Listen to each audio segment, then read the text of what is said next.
the Vedic culture came to an end with the Battle of Kurukshetra, the Bhagavad Gita war, the war that is depicted in the Bhagavad Gita where Arjuna spoke with Krishna on the battlefield. That was about 5,000 years ago. The Vedic knowledge was common within that society, and it was compiled when things started going downhill, when the culture started falling apart and disintegrating. And those are the four Vedas that we have in India. However, the four Vedas are very ceremonial. They're a little bit technical. And there are other, how would you say, branches of the Vedic literature, specifically the Puranas. And the Puranas are historical narrations. They're very similar to the Old Testament, the stories of David and Goliath, Ruth, Rebecca. It's reading the Puranic narrations. It kind of reminds me of reading the Old Testament. And it's there that we find mention of the Hollow Earth. Interesting. I mean, these texts, obviously, they're, I guess, compared to Sumerian texts, are these considered to be older? Because we're talking 5,000 years, and that's just when they were written down. I mean, there might be an oral tradition that extends longer than that. Yes, well, in the literature itself, what you see is that the Vedic society on Earth, which was once very much encompassing, it fragmented to Druid, to Indo-European, to various cultures that we know, that we think they're separate or similar, but they're ramifications, they're branch-offs. But yes, I would say, I don't see them as being older than the Sumerian. It's just that this knowledge is presented as something that's cyclical. Sometimes it's wiped off the face of the earth and is reestablished again. What we see in the literature is that they are shepherded by this demigod culture, by these celestials that sometimes appear within the society as great warriors or great teachers or great proponents of medical science, that kind of thing. So it's eternal. Probably you've heard of the Kalki avatar. Mm-hmm. So Kalki comes at the end of every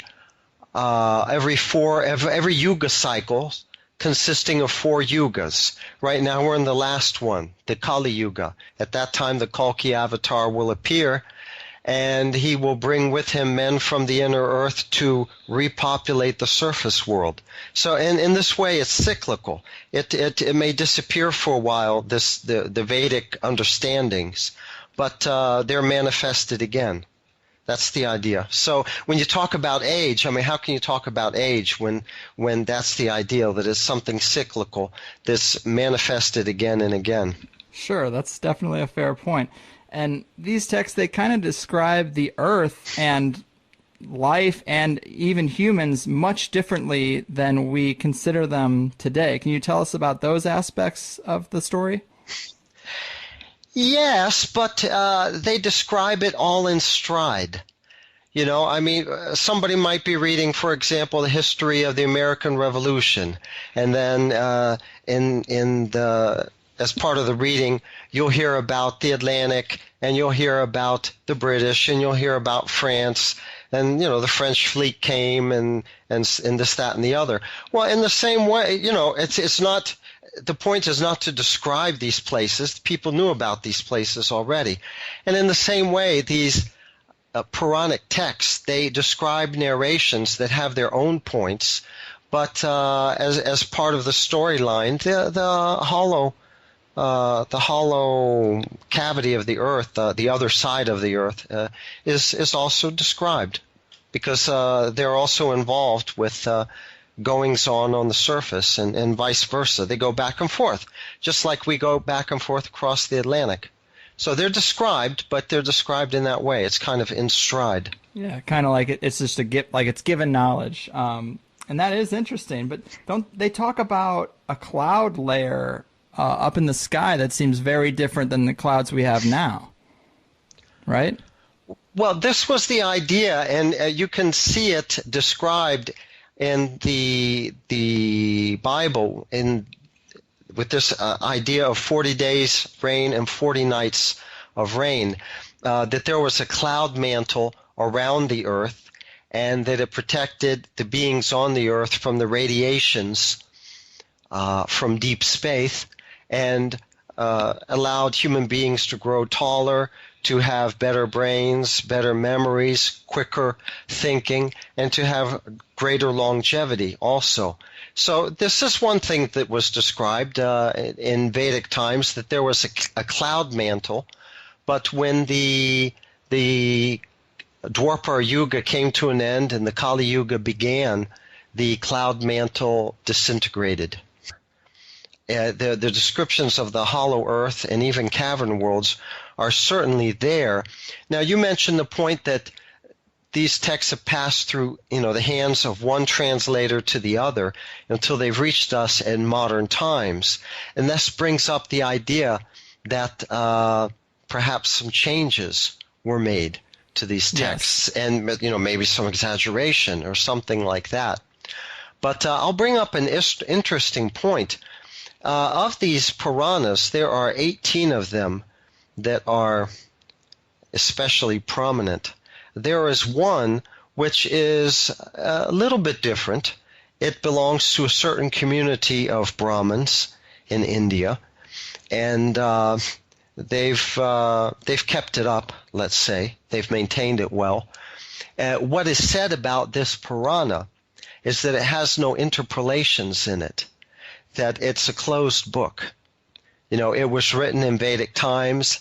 It ended in Vedic times. It didn't continue.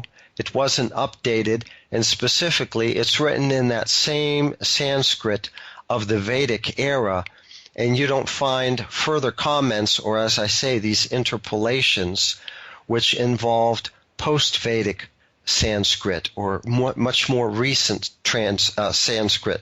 So what you find in the Bhagavad Purana is actually very genuine.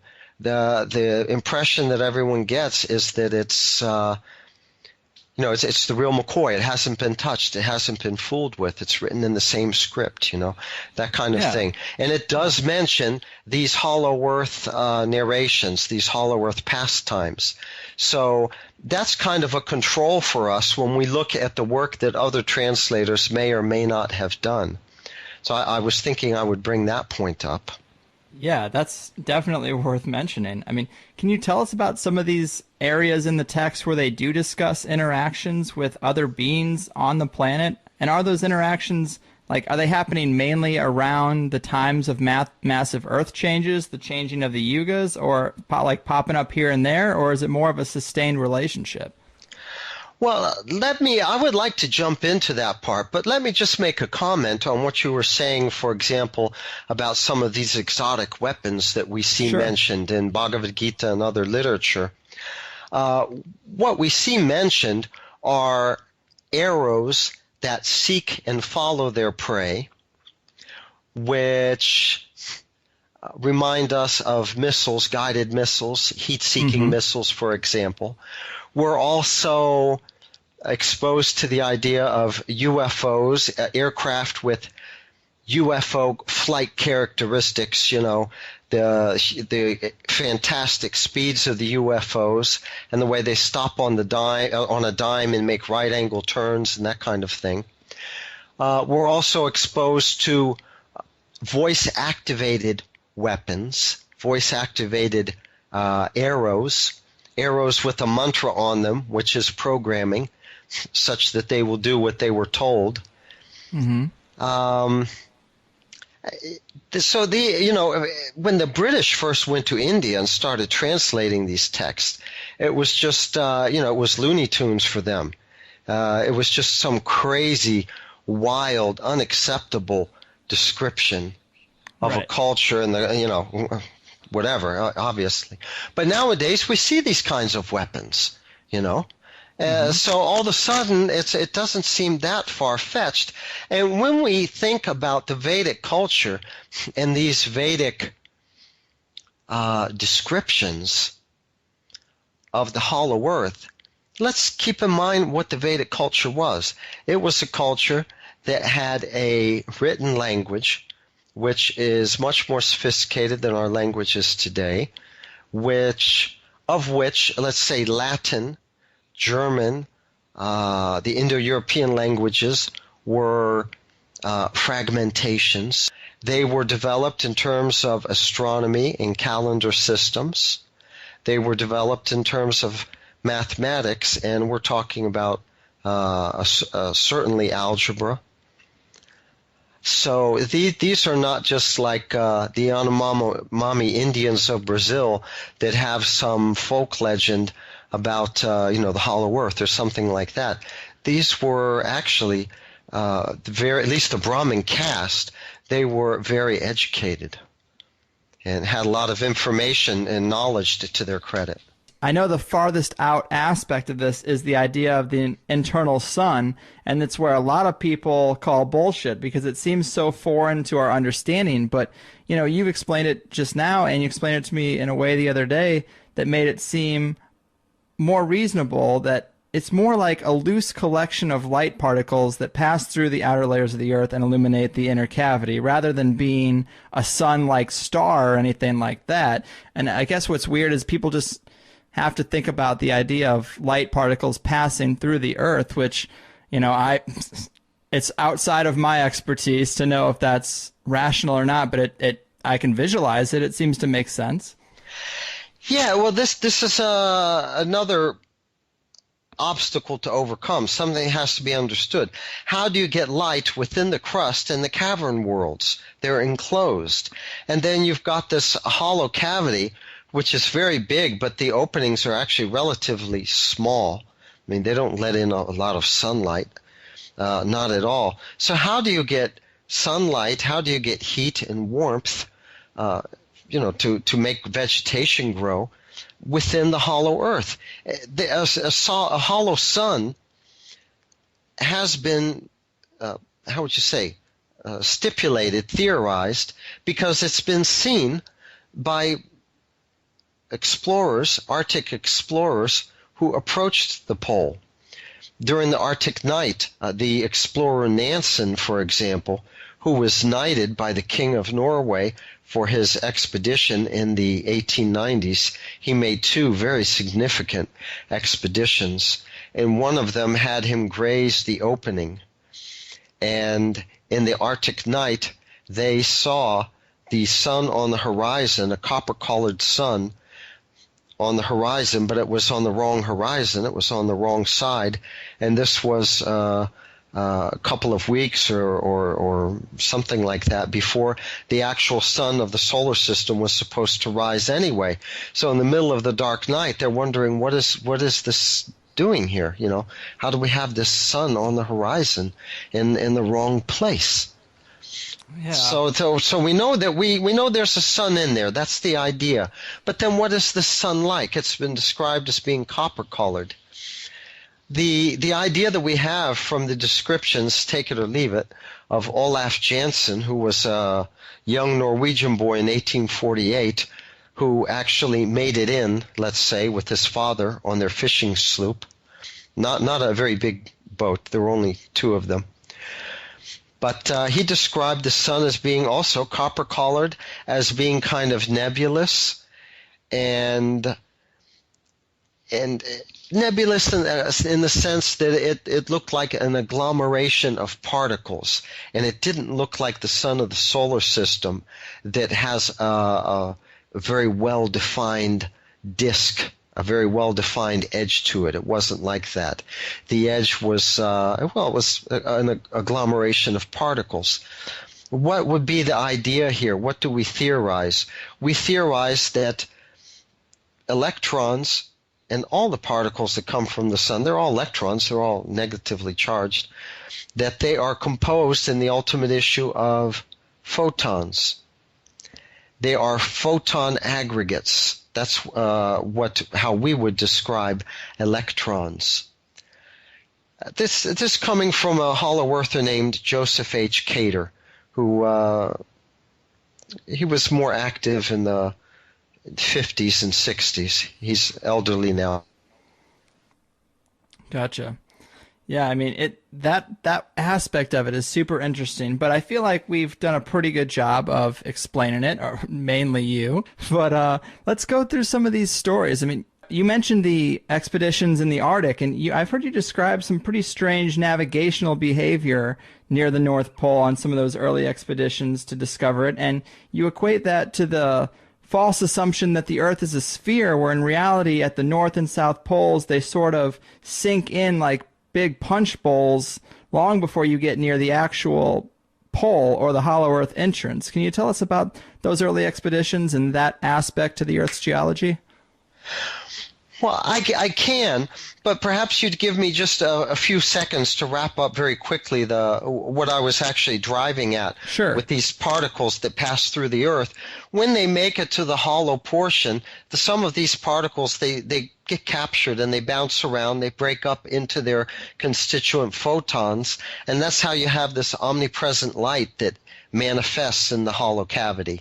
And they, in the ultimate issue, they congregate in the middle, and that's how the sun is formed. Maybe we should go to the outer surface then, and sure. Speak about the contour of the planet. Yes. So the idea that people have of the planet is that maybe it's like an egg on its side. The curvature of the Earth tends to flatten out until it becomes completely flat at the North and South poles. Mm-hmm. And this is true to a great degree, but if there is a hollow Earth with openings, then what we actually have is a basin. It's like an hourglass, which is thin at the neck, but the outer edges, the inward grade, the inward slope or angle, starts out very, how do you say, not very acutely, mm-hmm. and very slight, and then it becomes acuter as it gets closer to the neck of the opening, like an hourglass, and then it would mm-hmm. open up within until it takes on the contour of the inner surface. So this is very important. It has to do with navigation, because the Arctic explorers in the 1800s were always getting lost. They were always getting lost because they didn't know about their latitude, They were not on an outward sloping latitude. The whole Arctic basin is a basin. The whole Arctic Ocean is a basin. It's an inward sloping basin. So your grade is actually turned inward, such that when you use a sextant to calculate your position, you end up making some huge errors. Mm-hmm. And this showed up in the logbooks of Dr. Cook, who claimed he discovered the North Pole, but who was ridiculed because as he approached the pole, he spoke about making progress of something like 48 miles, 53 miles a day, and that was, of course, ridiculous across the Arctic ice. And then a few years later, Admiral Peary was awarded the honor of having discovered the North Pole, and his logbook made more ridiculous claims along the same lines. As he approached the pole, he was making speeds of up to 73 miles a day across the ice. So the admiral, he got the prize, and the doctor, he got ridiculed and treated very, very badly. But what makes this happen? You're going up a certain slope until you reach the outer rim, which the outer rim is actually flat. And then when you start edging downward and going inward, something happens. It's the same effect that you would have if you're in an auditorium which is dark, like in the movie theater, and you have the ushers with these flashlights in their hands. And when they flick their wrist, they can cover just a little bit of distance, but it gives the impression of having covered a large distance across the ceiling of the auditorium. So it's something like that. You travel a few miles, and the grade becomes very sharp. It goes from outward sloping to inward sloping. And when you project this against your celestial navigation, it seems like you just made 73 miles of progress that day. So this means that you're getting over the hump and you're really going down into the sharper angle of the hollow earth opening. But you don't realize it because all you see is flat land stretching out, all around you. But your navigation will tell you that you're getting close because the inward grade is getting steeper. This is one effect of the inward slope. People get lost and they report these speeds, Right. That's a good explanation, because I think for me, when I first started hearing about the hollow earth, it was hard to visualize, to get a solid grasp on how those pole openings work, because I think the first thought would be that it's kind of like coming up to the edge of a massive cliff, and it's nothing like that. It's seems like almost like a big hill in the ocean, and you go up, and then you start coming down the other side, almost like the momentum of a roller coaster. Right. Is that accurate? I would go along with that. But to give you an idea of the slightness of the grade, at least in the beginning, right above what is it, Ellesmere Island. In fact, it must have been they were still on Ellesmere Island in Canada, which would have put them. This was who? This was Admiral. This was Admiral Peary. He wrote 4 years in the Arctic North, in the White North, something like that.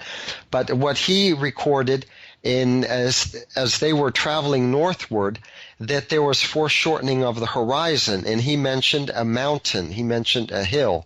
So he was not on the ice yet. He was still on Ellesmere. This puts him 500 miles away from the North Pole. And what he said was that they would see the tip of this mountain or this hill sticking up above the horizon in their binoculars. So they would say, okay, that's 9 miles away, the horizon, and they would head towards it, but they would arrive very quickly, like maybe after 6 miles. And this tells us that the slope, the angle of the curvature is already has a downward and inward slope to it. But by the time you get to the North Pole, I mean that's a very slight slope. It's not very sharp at all. No, it's not like a precipice. It's not like the edge of a cliff. It's in the area where all the Arctic anomalies have been noticed that indicate that we're close to an opening. Near the area where the polar explorers always noticed that the animals are migrating for the winter, but they're migrating northward. From that area where they say, well, the wind is blowing, but when it comes from the north during the winter, it's warmer. And then the ice on deck starts melting. From that area where the pollen clouds come blowing across the entire ice scape and cover the entire surface with pollen, this orangish pollen, et cetera, et cetera. That's where we think the opening is, and that's where we see this whitish disk. So that's fairly good evidence right there. Yeah, it's super interesting, and I like that it's able to be backed up by some of those satellite images. It's super interesting and contradictory to everything I've ever been taught. But we've kind of bogged the people down with science and the knowledge of the ancient texts, and we're about at the halfway point of what we were going to do here. Let's look at some of the stories, the massive amount of anecdotal evidence that the Earth is different, especially around those pole areas. I think a lot of them are a good place to start. They come out of what's typically known as the age of exploration. When Europe got their ships out there, the 1400s, 1500s. Is that when we start to see these stories coming out? Well, apparently the Eskimos always had contact with the Scandinavians, and their folklore told about the world where it's always illuminated and there's no darkness. Because that's another aspect of the hollow earth. I mean, it's you're not going to have darkness down there. So that, I mean, that's a separate issue. But they had their folklore, their information about this world because they were inhabitants of the Arctic Basin, you know. So they knew what was up there. And the Scandinavians, they've always had their folklore going back, you know, this is before the Christian era at least, talking about their gods, their demigods, Thor, who is Jupiter, you know, the land of Thor, where the people are giants and where the sun never sets, and the land where there's no horizon. So these concepts were always known to them, even way back then. So that's one point of reference. Another point of reference would be Leif Erikson, because he founded that colony in Greenland right at the turn of the millennium, at the end of the 900s, you might recall. And that was a colony that flourished very much so because of the support that came from Europe. They sent a boat or two every year to bring supplies and things people couldn't manufacture. And that colony went on for years. Now, the bubonic plague beset Europe in something like the late 1200s, and they were not able to maintain contact with their colony in Greenland anymore. This was between Greenland and North America. It was on that side of Greenland, the colony. And in the meantime, the Scandinavians had passed the control of the colony to the Danes, because the Danes were a bigger, wealthier, or more populated country, and they could handle the expenses. So they stepped up and took over by that time. But the contact was lost, and something like a couple hundred years went by. And then just like maybe 50 years before the Columbus discovery, people started to wonder, well, whatever happened to this colony? You know, we left these people there. There were hundreds of people there. What if they flourished? What if they're still alive? What if they still speak their Norse language? You know, we have a Christian duty and that kind of thing. And they sent a ship.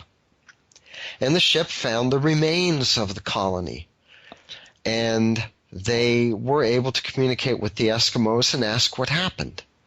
And the Eskimos told them that the Vikings ended up trekking up towards the north across the Arctic ice to the inner world where it's always illuminated and the sun never sets and all that.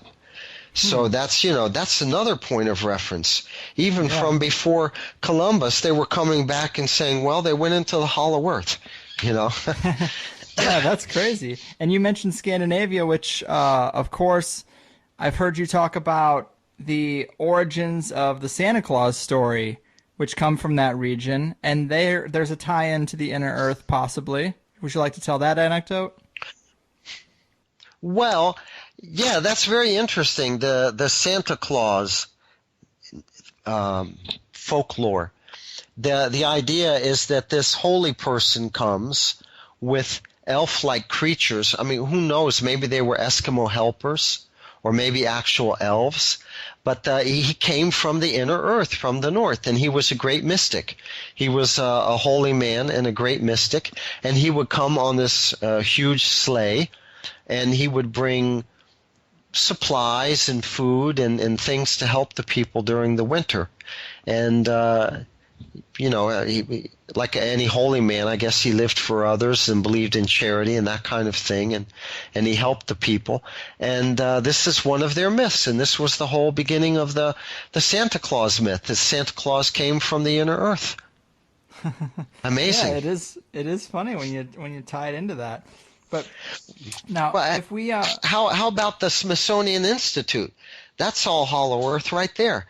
It was founded by Smithson, a Scotsman, who after the Revolution bequeathed a great fortune to the establishment of these museums and also a sum of money to fund an expedition to go to the Arctic and find the opening to the Hollow Earth, to explore it inside and to bring back examples of its fauna and vegetation, and to display them in this museum that was built. And that was the first museum, the original Smithsonian Museum. So the whole Smithsonian Museum was built in order to showcase the findings from the Hollow Earth when they got back from their expedition. Can you believe that one?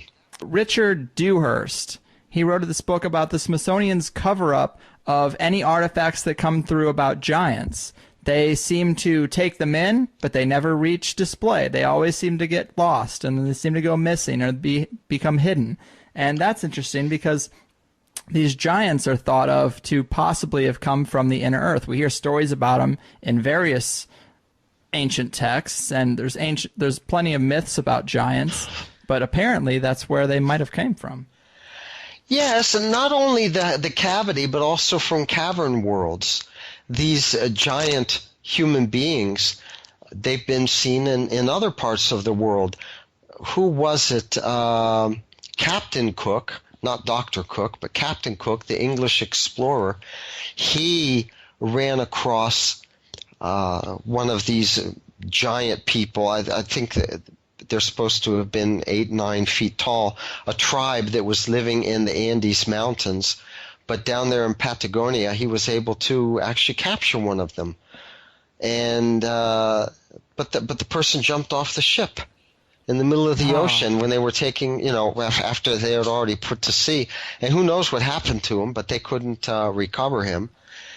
So that's one example. And then we have the Amazon warriors that were encountered by the Spanish expedition headed up by Orellana.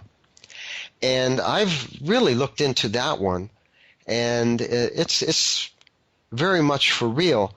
They had a chronicler with them. They had a church friar with them who, had studied and who was literate and whatever. And he was writing down a report, keeping a log of the whole expedition. Sensible man, educated man, religious man, not apt to tell lies, we wouldn't think. And they had to battle their way as their two boats went down the Amazon River from the Peruvian headwaters towards the Atlantic. And around the middle, let's say, they encountered, this would be near the city of Santarém in Brazil. If you look on a good map, you'll see that city along the Amazon River, a little bit above Santarém. They encountered, they became engulfed in this battle with Indians, an Indian tribe, and there were many of these Amazon ladies among the Indians, and they were the ones marshaling the battle and giving the orders and running the whole show. And they were described as being very muscular. They were much more muscular than their Indian counterparts, and they were described as being a palm taller than the tallest Spaniard. That's for those times. Mm-hmm. But a palm would be something like 8 inches. So 8 inches taller than the tallest of their people on their expedition. There were 50 of them. So you can imagine these ladies, they were, maybe from the shoulder. People would come up to their shoulders, maybe, or maybe just to just below the neck, just below the shoulders. That's also possible. Yeah. So and they are described. They are related to cavern worlds, the Amazon warriors, these lady warriors, the female warriors. You may not realize it, but Christopher Columbus on the island of Guadalupe, he was told by the Indians that there were lady warriors that lived in the caverns inside the earth, and they would come out sometimes and battle and kill and take hostages and things like that. Whoa. So they seem to have had their underground aspect too. Because you don't find them; they disappeared. Yeah, interesting. So let me bring us back to this era of exploration a bit, in the 1500s and that kind of era, it seems like if there were discoveries and an orchestrated effort made to keep information from the public, because clearly, the powers that be, the shadowy elites that run the planet, they have to know this information and keep it hidden. And it seems like that would be the era where, at least among a certain level of leaders, it seems that that's where that concerted effort would start to happen. I mean, are there any stories from that time that jive with that idea? Well, there was Sir Martin Frobisher during the times when Elizabeth and Drake were terrorizing the seas, and Frobisher was one of them. He was one of her sea captains right up there with Drake. He was commissioned to go to the Arctic and to explore the Arctic shores. And he was given a map, the Frobisher map, which shows the Arctic shores, basically, but it shows some inner shores. And the idea you get is that the person was passing through the opening, and then when you pass through the opening, what you see around you, because, you're coming through a hole and then it opens up down below, and what you see around you was the other coastline. There was another coastline shown in the map. Interesting. Yeah, so there's that. And then there was Henry Cabot, another explorer who was searching for the Northwest Passage. Well, he disappeared, but supposedly he was poking up there. And then when they were searching for the lost Franklin expedition around 1850, all of the explorers, especially the military rescuers, especially the military ones, were warned about not going up above and across the Arctic. They didn't want them to go poking around up there. There might be some reason for that, but certainly when you get to the explorer, I just mentioned his Nansen, a Norwegian. I mean, he wrote down everything that says hollow earth, hollow earth, hollow earth. Here's the opening. But he didn't come out and say a hollow world, His ship came very close to the opening. And as I mentioned, they were the ones that reported all of these warm temperatures. They were the ones that found mammal life in the middle of the Arctic Ocean. Not even once they came close to Greenland, but on the other side of the opening. When they were really in the middle of the Arctic, and there was no food chain for these mammals. They came across, what do you call them, wolves. They came across wolves. They came across very large hare, rabbits, and also land birds, also seals, and these things are not supposed to exist in the middle of a frozen ocean during the winter, of all things. And I've mentioned already some of the anomalies that he found, but just to give you an idea of how dramatic it was, there was one point where he separated from the ship on a sled with dogs. He and he and one of the crew members, and they went towards the North Pole. They wanted to conquer the North Pole. But the ice was there were ridges, ice ridges, and they couldn't make it, and they had to turn back. But this was in this was in April. Now April, let's say 100 miles from the North Pole, is very frigid. I mean, the temperatures are supposed to be so cold.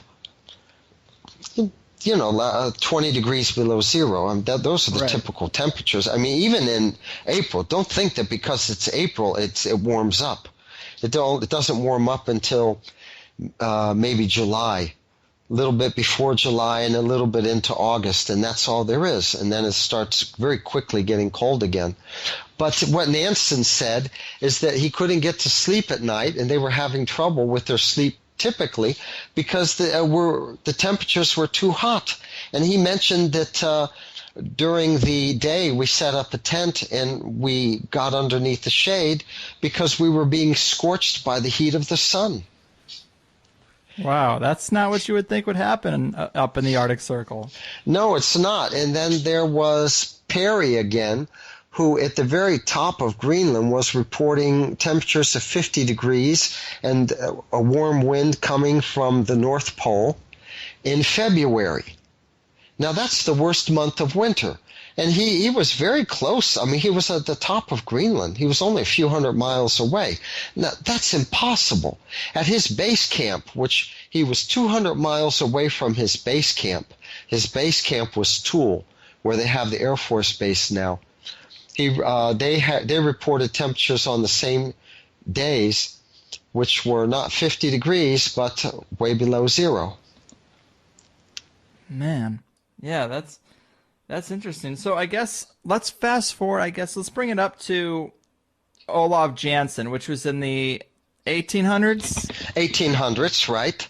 He seems to be. This is like where the majority of the information about the inner Earth seems to come from. He seems to be one of the few people who's gotten in and gotten out and told the tale.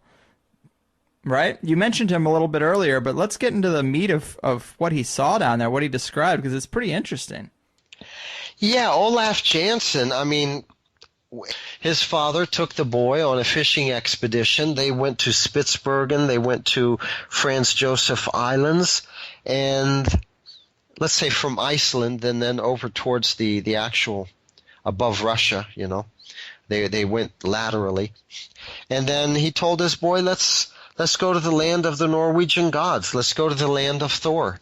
Let's go check it out. I guess his father was a little eccentric, you know, and I don't know what kind of fits the boy's mother was going through when they disappeared, but they went across towards Siberia, and he also reported the warm winds, and he reported this mock sun being, off the bow, while at the same time they were seeing the sun of the solar system off of their stern.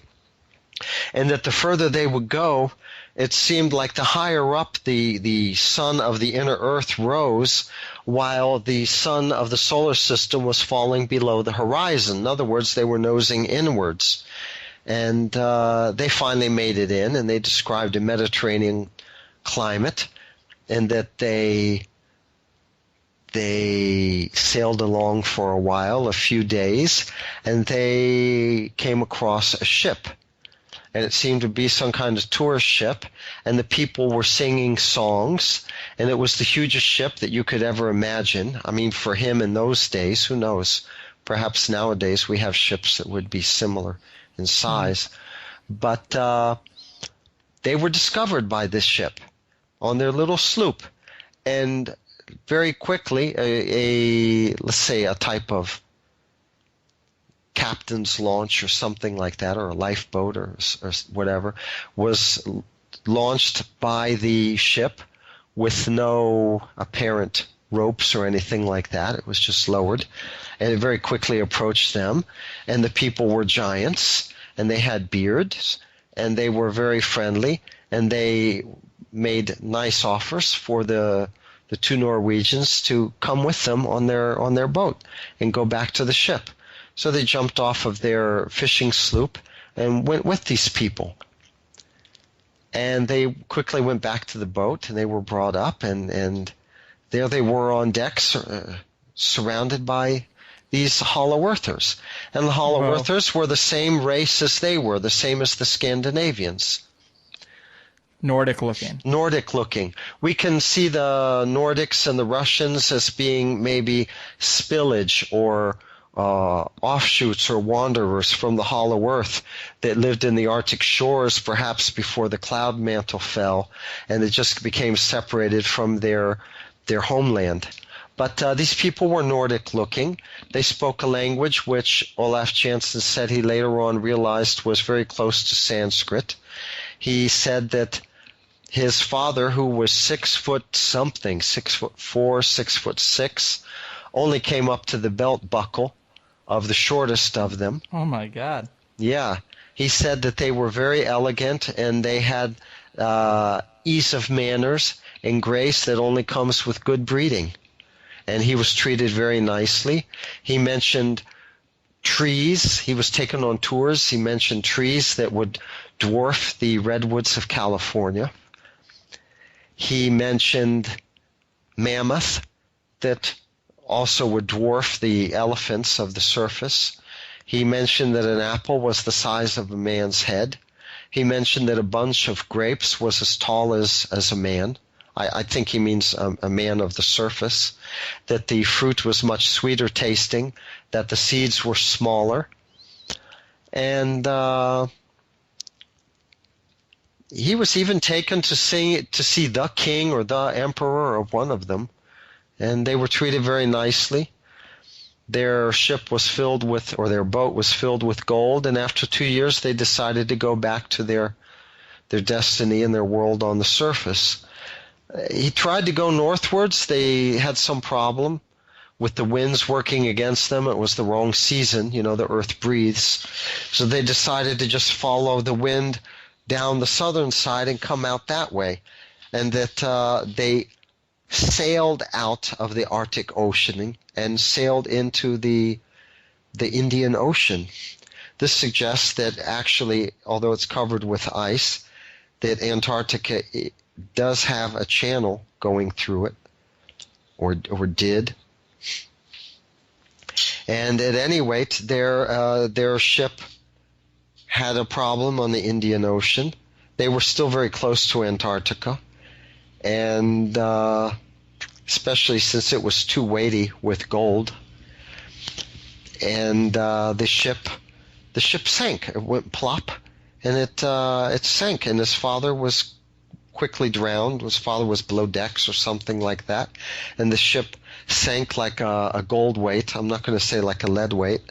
And he was lucky enough to make it to one of the icebergs. They were sailing through icebergs, and about 2-3 hours later, he saw a whaler ship, and he was picked up by the whaler and taken home.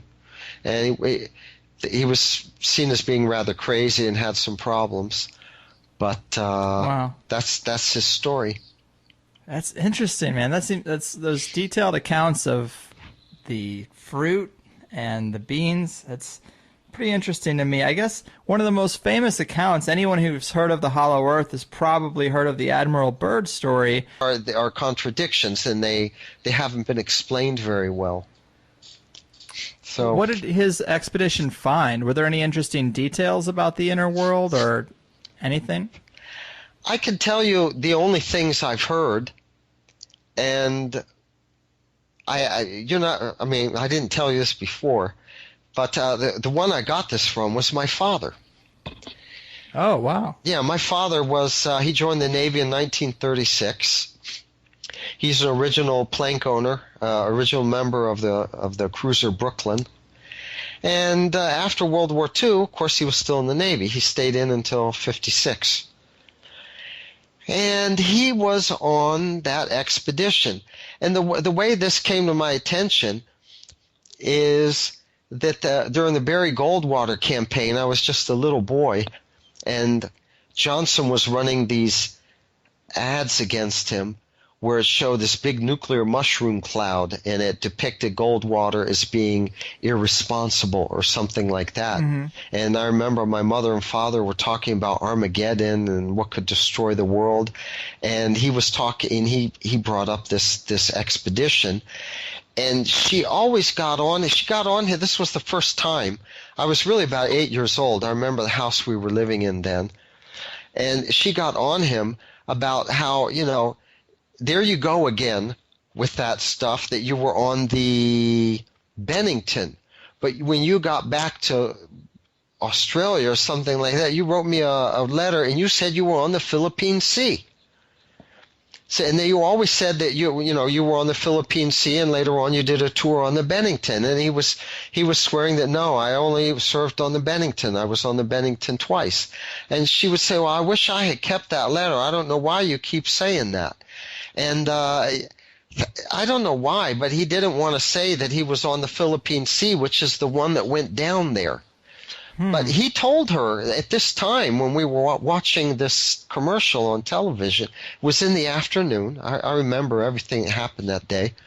And he told her that the pilots, they went down there and they investigated, and they flew because there were reports of Nazi UFOs down there, or flying saucers, or some weird contraptions like that.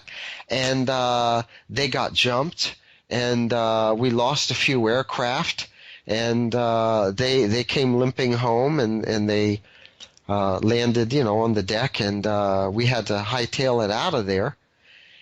And I remember him telling her, she was trying to ask, well, what was it? What did they find?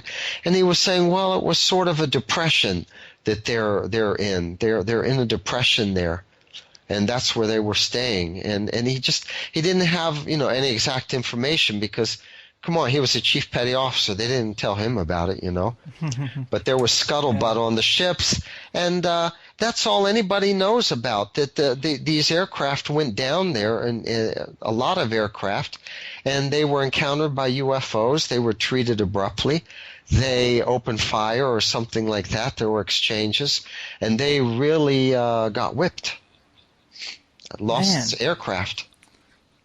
And see, I guess the prevailing theory is that these were Nazi crafts. I know there's a lot of weird occult themes and strange technology that surround the Nazis, and they took a lot of interest in the poles. Some even think Hitler did escape to Antarctica.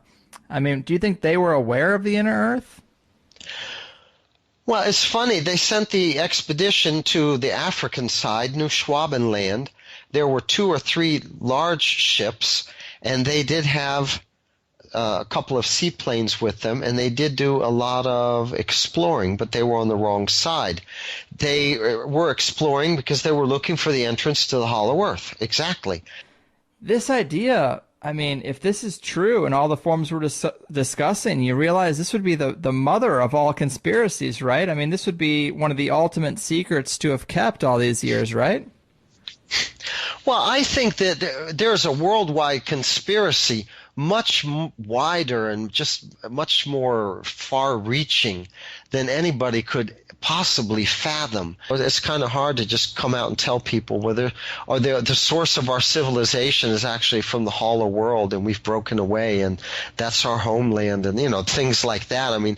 They would lose control, and all of the people from the surface can't go there anyway. And I don't know. What are they supposed to do? Of course they're not telling us. Mm-hmm. Yeah, I actually have thought about the idea. Well, it's clear the way the rulers rule is through fear and propaganda and misinformation. And it's interesting when I think back to a time when people thought the world was flat, when they thought the earth was flat, and the big scare was, oh, you don't want to venture too far from home, you might fall off the earth. And that just seems like a story you would tell someone that you wanted to keep under control. I wonder if the leaders really believed the earth was flat, or if that's just something they were able to propagandize to keep a better thumb, to keep everybody under their thumb. And maybe the secrets of a hollow earth is just that to another level. But with technology expanding to the everyman, it seems harder to keep a lid on this. Are there any stories of a concerted effort to cap some of these holes to the cavern worlds, or collapse some of these tunnels so that people can't access them? Now, about attempts to cap the openings to cavern worlds, which the cavern worlds theme interests me very much because it's right where we are. You don't have to travel across 2,000 miles of frozen Arctic wasteland in northern Canada and all that, and carry your fuel with you and food and survive the elements to get to where these cavern worlds are. Right. They're everywhere, and it's not just in the jungles of the Amazon. They're in North America. They're everywhere. For example, the Apache Indians were known for escaping through tunnels. They only fought one pitched battle with the cavalry. They would spring raids on the cavalry, usually from the mountains, from above, while the cavalry's in a canyon or something like that. And then they would run off through these tunnels and caves, and the cavalry would never catch up with them. And they would show up like on the other side of the border in Mexico 2 weeks later, something like that. And nobody saw them traveling across land.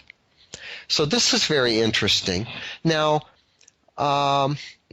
right where the Apaches had their chief activity, where they were the most active, where they defended the most, and especially one area where they fought a pitched battle to keep the cavalry away, which is close to the Panamint Mountains, if I'm not mistaken. It's up there near Area 51.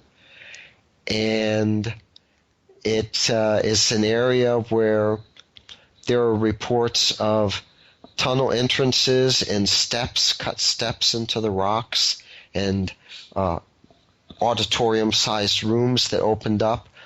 But what went on during the early 70s, right in that area, something like, according to David Hatcher Childress, 25 miles from where the Apaches were most active, were the underground atomic explosions. So if there were cavern worlds in this area, and there were, the world of the Apaches or something like that was actually below the surface of the earth, or some cavern world was down there, at one point, we just weren't able to make peace with them or subjugate with them, and they did these underground atomic explosions. And the Russians did a few too. And in the Hindu Kush, which is known, that's where you have the most folklore about underground worlds, Shangri-La and that kind of thing. The Pakistanis engaged in some underground nuclear testing also. So all these people are enemies with each other, but they seem to have a common agenda, and they don't tell on each other. There's winks and nods. And again, the size and scope of the conspiracy is just still something that I cannot fathom. Yeah, man. It drives me nuts.